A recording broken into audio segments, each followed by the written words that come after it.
We deal in paint, pigment, light and shadow, realism, surrealism, impressionism, and ghost stories. An interest in the oddball, a predilection toward the bizarre. And this place is nothing if it isn't bizarre.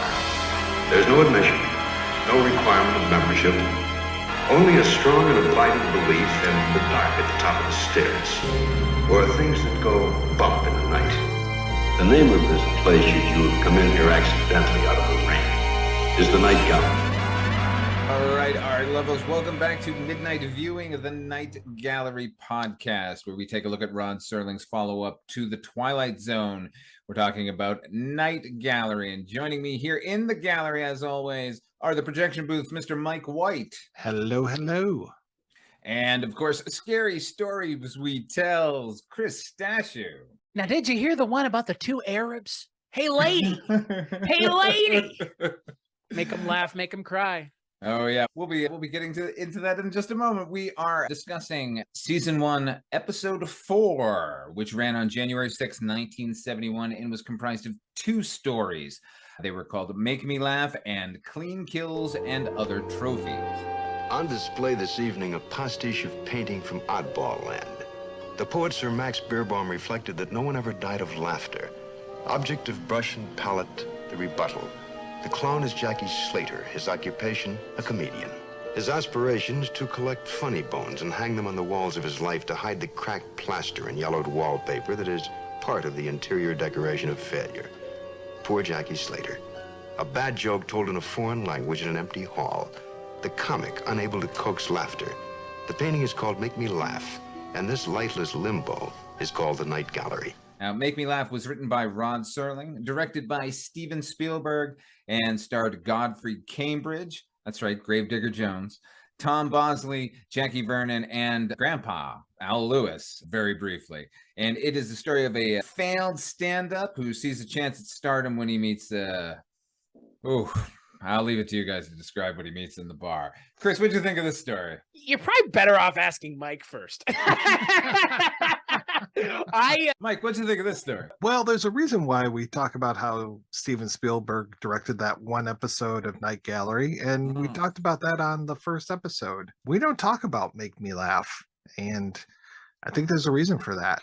Though it was fun, I loved seeing Jackie Vernon in here, the voice of Frosty the Snowman. So that was kind of nice. Always fun to see him with his body. Also, the coach in... Well, yeah, he was the coach in Kolchak. I think he was also... That's his picture. Isn't that his picture it on is. His IMDb? Is that IMDb, Kolchak yeah. picture? Yeah. Yeah. It should be this. Yes, Yefendi.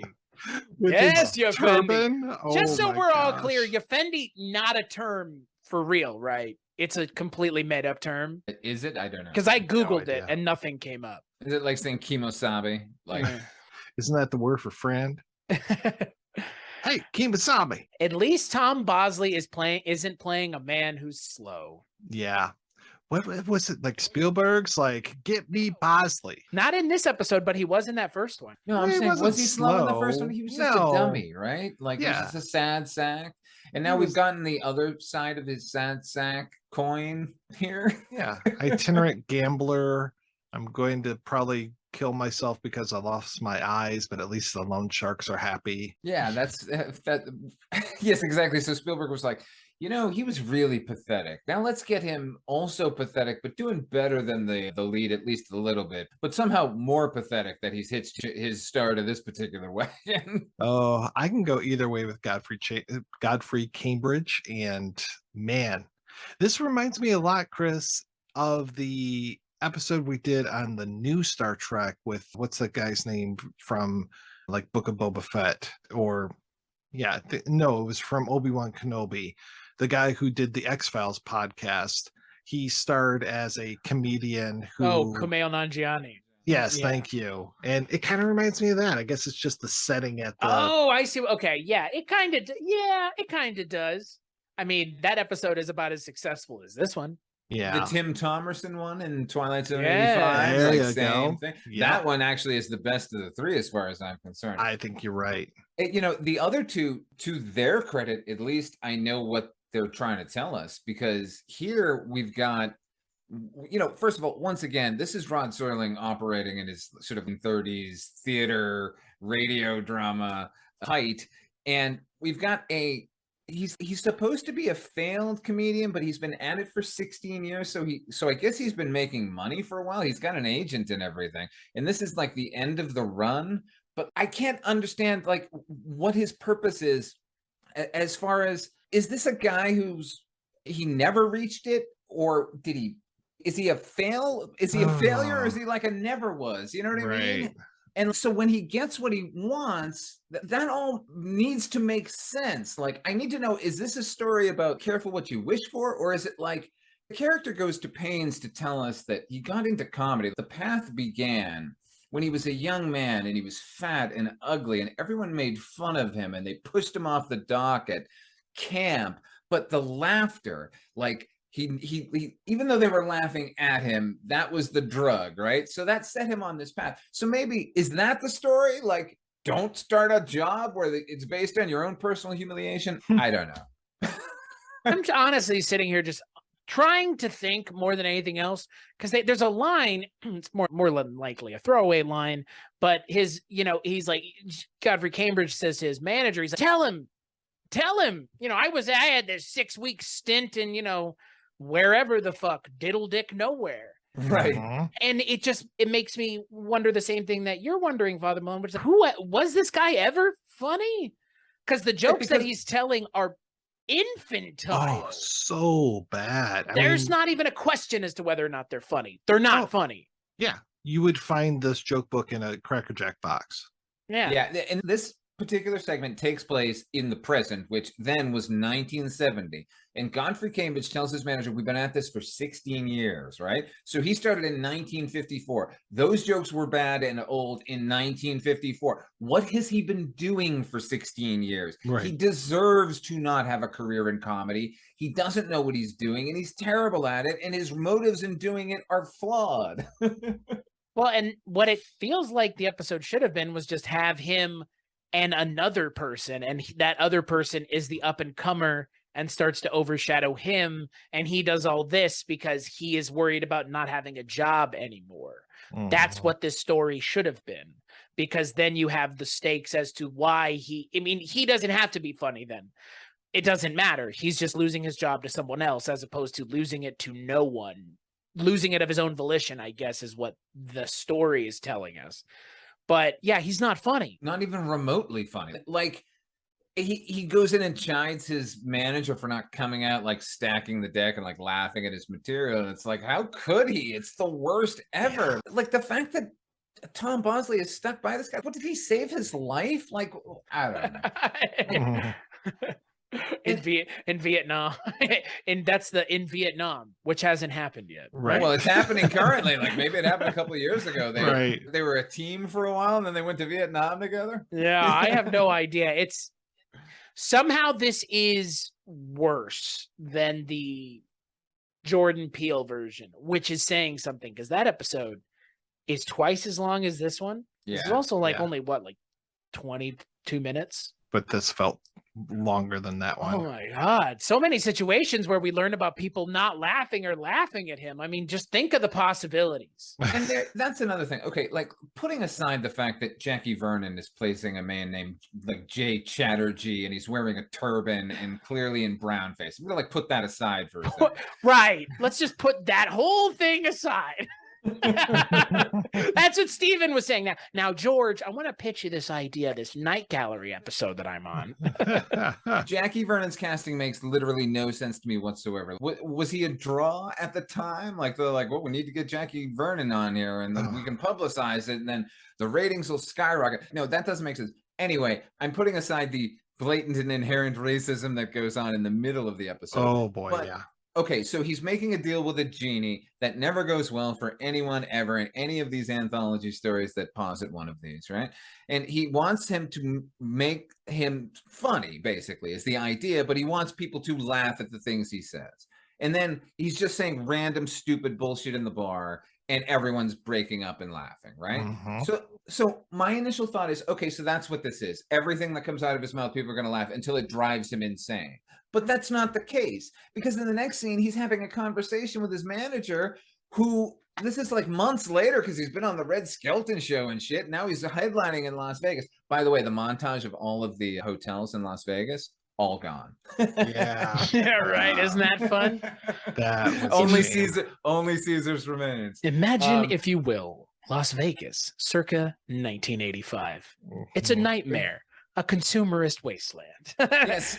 So then he has a conversation with Tom Bosley. Tom Bosley isn't laughing at all at anything he says. And then, oh, okay, somebody take the ball. This episode is exhausting. This episode it's bad. Serling always seems to me, I hate to keep kicking him, but we're getting a lot of him in this season because he wrote the lion's share of the episode. So they're all really good. Oh my God. Well, some of them are, but anyway, I'll beat on him in the next segment as well. But I feel like Serling to me was always sort of chasing the screenplay for On the Waterfront. Like it's the screenplay that he was capable of writing and maybe should have written, but didn't. And so this sort of like downtrodden man thing, this Jones that he's got, that he's always working out, like the difference in his characters in something like On the Waterfront is like in that character, like some of the things have gone wrong for him in his life, but Serling's characters are always these losers who don't deserve anything anyway, right? Right. So it becomes this chore where I can't enjoy anyone because everyone is miserable and terrible. And on top of it, we have this supernatural hoo-ha that doesn't make any sense because there are no rules for it. And it's like a 20-minute segment. Come on. I mean, I see your point with all this stuff. Yeah, the inconsistency is what really got me. I was just like, okay, yeah.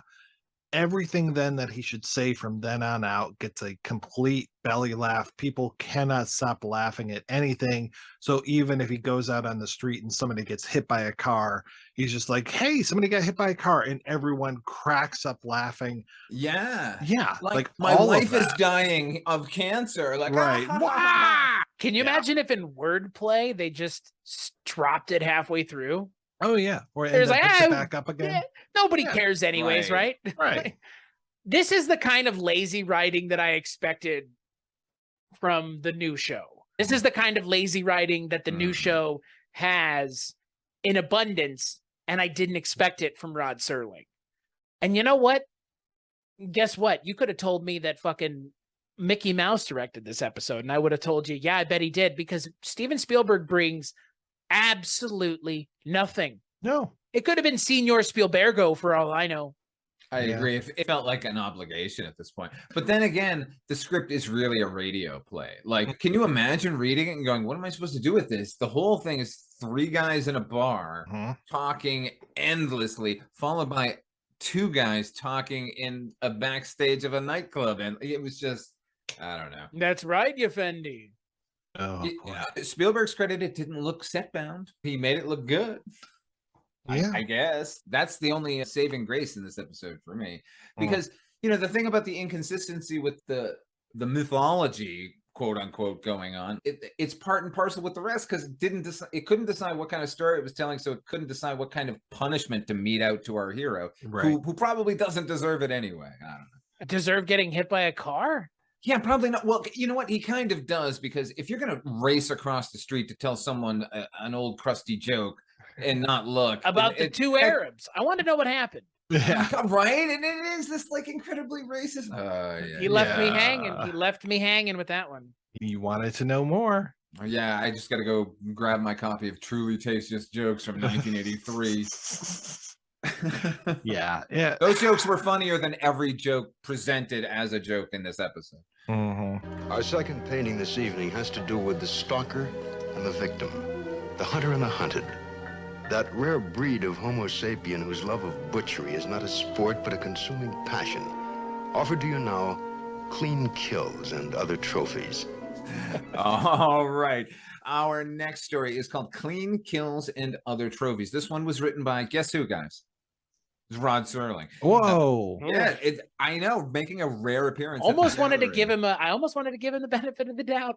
Yeah. Right. And this one was directed by Walter Doniger. This one stars Raymond Massey, Tom Troop, Herbert Jefferson Jr., and Barry Brown. This one concerns a bitter old game hunter who demands that his son make his first kill. Chris, what do you think of this one? Oh my God. What is going on with this show already? We're 4 episodes in. I know. What is going on? I will say season 2 is on the way. Okay. What does that mean? That means that when the series started, it was kind of this agreement that Serling was going to do it all. He was going to write it all. He was going to produce it all. Okay. And that's the agreement that they all kind of kept to for season 1. So you're saying the whole like little bit, far too little bread on far too much butter. Certainly. Right? But the reverse of But that. but next season. But that's what you're saying. Like Jack it's a, Laird sort of asserts himself. So you're saying take this with a grain plethora. of salt and a shot of penicillin because Rod Serling's doing everything. Yeah. Yeah, it shows. There are other people in the mix, and they're Right. just waiting to step forward, and they will. That's what I'll say about Father Malone's saying hashtag it gets better. Yeah. that. Yes. And you know Don't what? despair. Then I don't feel Right. that bad because this is another segment that just spins its wheels for 20 minutes. Nothing that happens in this segment is remotely interesting. You can kind of guess where it's going once you realize what the subject material is, once the conceit of the episode is. There's only one way that this ends, with this guy's head up on the wall. Like, Yeah, exactly. duh. No shit. Like, Mhm. some of the best and worst things ever written have their endings telegraphed. The things that have the endings telegraphed and still work often feel like a miracle, because more often than not, it's this, where it's like, yeah, well, of course his head was going to be up on the wall. It's the Night Gallery. It's you a caught Twilight yourself. Zone episode. These last 2 episodes Yeah. would feel more at home in 1985 than they would in the original run of the show, which is me remembering the original run of the show a lot more rose-tinted glasses than even it probably deserves. Oh man. I mean, I like Raymond Massey so much. I just talked about him with Arsenic and Old Lace. He was a great Abraham Lincoln. It's funny, Chris, because I kept thinking of The Last Dinosaur while I was watching this.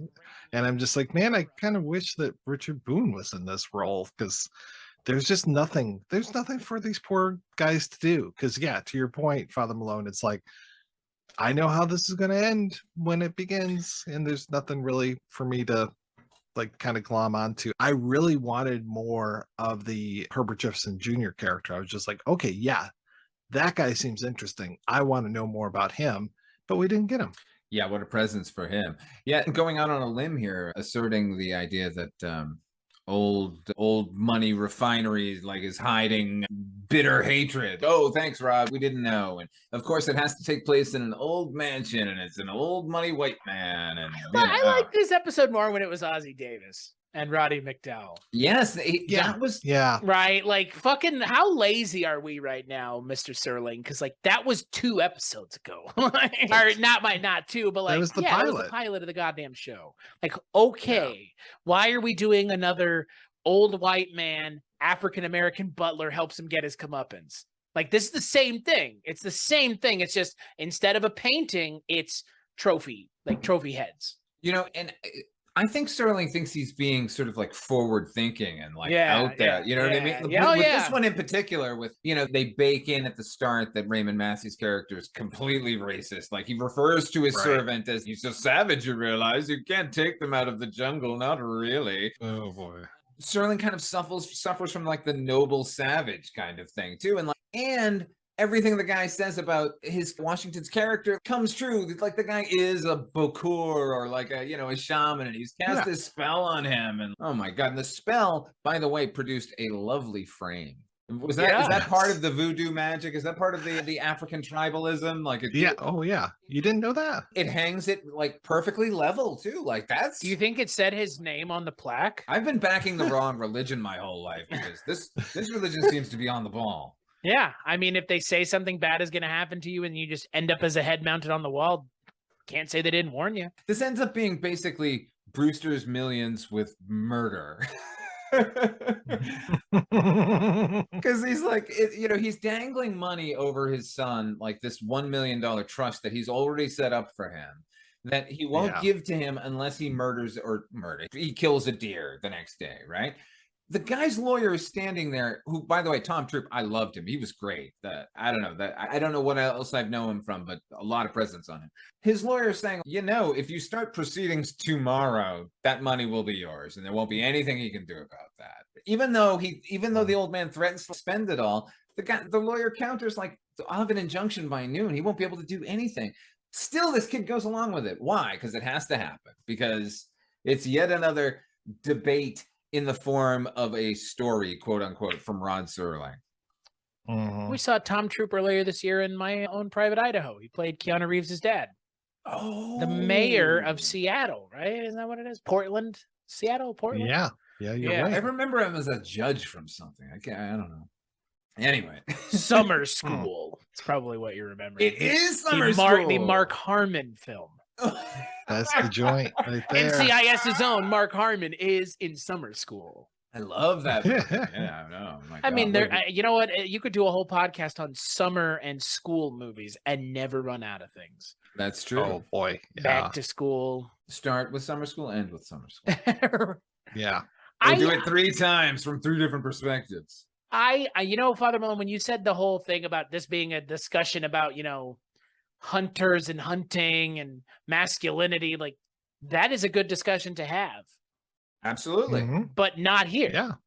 No, and no matter what. Actually, it could have worked here. It's the Twilight Zone. I mean, it's Night Gallery. Yes. It could have worked here. I mean, I'm not making that joke intentionally because these episodes, these 2 in particular, have felt like the Twilight Zone. Serling seemed to be bristling against the sort of horror and supernatural elements of his Night Gallery television show. Like, what the fuck are you thinking, dude? Come on. He seemed to want to make Alfred Hitchcock Presents, and he would, tolerate a little bit of supernatural falderall on the side. You know what I mean? Because that's what we're getting. It's more and more just like people murdering each other. Right. I know we get the twist at the end, but it's so irrelevant because really, like I said, like you said, Chris, it's just, it's a debate in the form of a screenplay. And you're right. The hunter debate is worth having. And the sort of old morals versus young and black and white, like all of them are worthy of discussion, but not as a discussion. Dramatize them in a screenplay format and then film it and then present it that way. Don't have 4 characters standing in a room yammering at each other. Then you've got a Kevin Smith movie. Yeah, that's fair. It's oddly, and you said the first segment of the episode didn't feel set bound. This does. Until they go outside, it's like, yeah, that's just a set somewhere. Wildly set bound. The final shot, in order to achieve the guy's head on the wall and the guy on the floor, you can see it's a studio. Like they haven't even painted it. Like there's a rug there, but really it's just the studio floor. So like they didn't even give a shit. Rod Serling, baby, slipping. He slipped. It's gone. It's done by now. I will say this. No, man. I will say this about it though. As sort of purple as his prose can be, you can see a distinct difference between the last segment and this one. Serling, like, he must have come from a deep well of rage because every time a character is being very mean on screen, no matter how radio drama it is, or no matter how set bound it is, that dialogue is killer. And delivered by Raymond Massey here, it's really good. Whereas when he writes sad sack stuff, it just makes me hate that character. Like, so, that's sort of weird, right? It's coming from a very angry place, clearly. Yeah, but like, even in the worst of his writing, if it has that sort of angry tinge to it, there's something to draw from it. And I do think that we get something of that here, even though the whole thing is kind of a shambles. All the performances I thought were really good, but, as a story, come on. It's not much of it. It's not much of a story. Yeah, is there a story at all? I don't know. It's leading us by the nose to the one shot that it wants to get, which is the shot of his head on the wall. I mean, that's what it's doing. Yeah, and here's the payoff. It should have been a 3-minute interstitial. Like it totally could have, for sure. Hey, have you seen where'd that great old hunter go? He's right here. That's it. Yeah. Yeah, as the butler's smoking a big pipe or something. Right, and like an animal walks by in the background or something. I don't know. Right. On its hind legs and says, hello there. Yes, exactly. Anything else about this episode, gentlemen? or a There's segment. gonna be some more racism coming up. I'm excited for that. Woohoo! Oh, I love all the inherent racism we keep encountering. And next we get chauvinism and misogyny and everything. The Serling train is going to continue. I guess with that, if you want to hold on, we're going to play a commercial for our next episode. Welcome, art lovers. We offer for your approval a still life, if you will, of noise. A soundless canvas suggestive of sound. The mouth belongs to Pamela. In life, a shrieking battle axe made up of adenoids, tonsils, and sound decibels. In death, an unmuted practitioner of fishwifery, undeterred and ungagged by what one would assume to be the great silencer. Some ghosts come back to haunt. Others come back simply to pick up where they left off. Our painting is called Pamela's Voice, and this is the Night Gallery. An unforgiving sea usually buries its secrets beneath itself. Warships and ocean liners, treasure galleons and submarines turn into rusting relics inside a watery locker, lost to memory. But occasionally there comes a floating, unbidden reminder of disaster, like this lifeboat. The painting is called The Lone Survivor. We'll put it in tow and see where she came from and why. We move now from ships like the Titanic and the Andrea Doria to a small fragment of history.